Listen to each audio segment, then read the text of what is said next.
मोदी सरकार के 8 साल में विदेश नीति में भी बहुत बड़ा परिवर्तन आया है। इसके अलग अलग पहलू तो हैं ही, और मैं सबसे पहले सुरक्षा की परिप्रेक्ष्य से आपको समझाना चाहता हूँ कि पाकिस्तान से जो आतंकवाद हो या चीन की जो सीमा पे दबाव हो, भारत खड़ा तो रहा है और मुकाबला कर रहा है, पर हम जो हैं दुनिया को समझा सके हैं कि हमारी स्टैंड क्यों सपोर्ट करनी चाहिए दुनिया को। मैं ये भी कहूँगा कि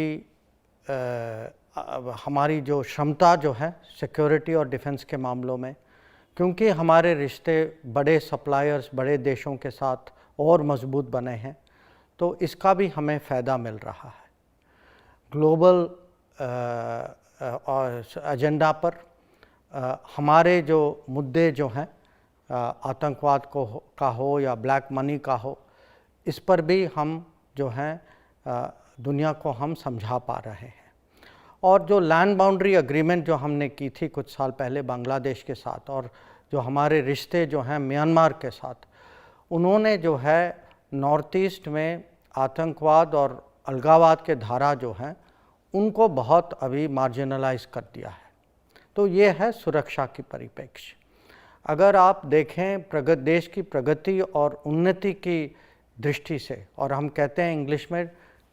डिप्लोमेसी फॉर डेवलपमेंट, तो इसमें हम जो हैं सफल रहे हैं कि फॉरेन डायरेक्ट इन्वेस्टमेंट, कैपिटल या टेक्नोलॉजी या बेस्ट प्रैक्टिसेस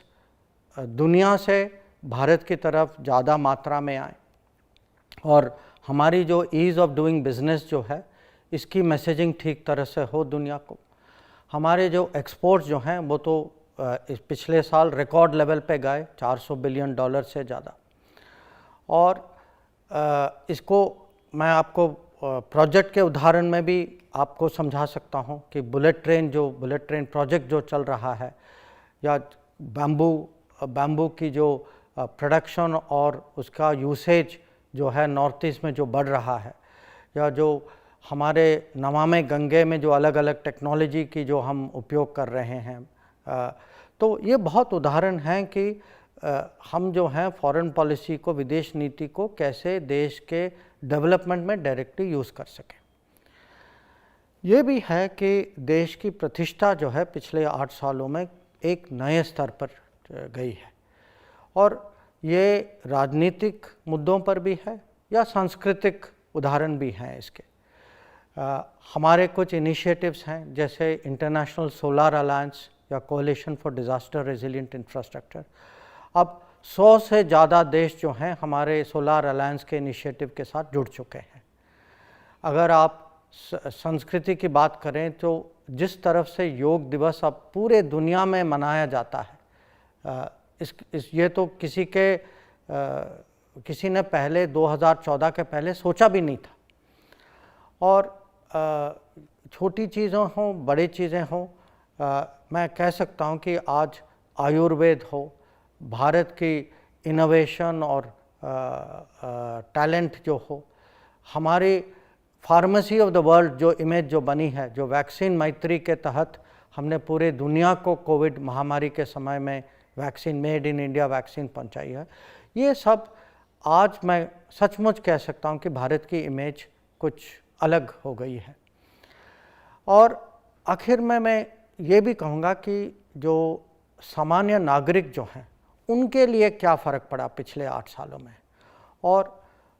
वो आजकल उनके लिए पासपोर्ट मिलना आसान भी है और बिना कोई करप्शन के है कि डायरेक्टली, क्योंकि बहुत सारे चीज़ें अब डिजिटल में हो चुकी हैं,